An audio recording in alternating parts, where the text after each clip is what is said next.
Баршаңызға қайырлы күн. Мен сіздерге бүгінгі видеомда үй гүлдерінің құпиясымен бөліскім келіп отыр. Доллар ағашының ғылыми атауы замиокулкос. Доллар ағашы үй және кеңсе бөлмелерін көгалдандыратын және безендіретін танымал өсімдікке айналды. Бұл өсімдік өз иесіне байлық пен амандық шақырады. Ол аса ұқыпты, күтімді қажет етпейді. Доллар ағашын жаңадан гүл өсіруді бастаушы және бұл өнерді үйренгісі келмейтін адам да өсіре алады. Доллар гүлі ароид тұқымдасына жатады. Бұл бізге тропикалық Африкадан келді. Әдемі жасыл жапырақтарына байланысты халық арасында доллар ағашы атауы кең тараған. Ол қасиеті бойынша ақша ағашына ұқсайды.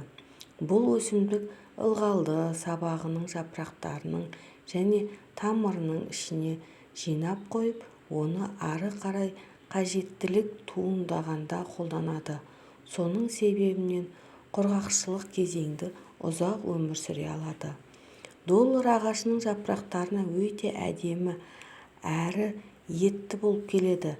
Bir жапырағында орташа есеппен 10 қауырсын гүлді тамыр түйдектеліп келген ағаштың биіктігі 1 метрді құрайды. Доллар ағашының ақша ағашынан айырмашылығы ол гүлдеуі мүмкін. Үй жағдайында өте сирек гүлдейді. Доллар ағашы дұрыс күту. Доллар ағашы артық зейінді қажет етпейді. Бұл өсімдікке ең қолайлы орын шашыраңқы жарығы бар жер. Жазда доллар ағашы орналасқан құмыраны балконға немесе далаға қоюға болады. Қыста терезе алдындағы тақтайға әйнекке жақын қойған жөн. Шектен тыс суару мен жарық жетіспеушілігі гүлге қауіп келтіреді. Жарық пен температура. Доллар гүлі қазіргі өсімдіктер дүниесінің көнбіс және төзімді өкілі. Алайда гүл қалыпты өсу үшін кей шарттарды орындаған жөн. Оны оңтүстікке қарайтын терезе алдына қойған дұрыс. Жоғары температурадан қорқудың қажеті жоқ. Далада ауа температурасы 30 градусты көрсетіп тұрса, доллар ағашы өзін жақсы сезінеді. Қыста бөлме температурасы 18 градустан төмен болмағаны жақсы.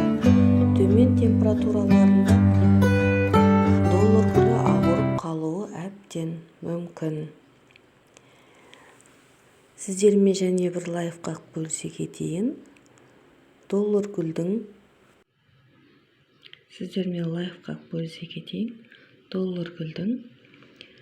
қалай атроскасын аламыз, міне жапырақтарын былай суға салып қоясыздар. Bir аптада тамыр шығады. Менде наурыздың 19 күні салған болатынмын.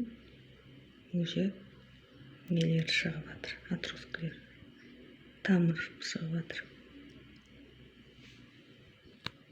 Назарларыңызға рахмет.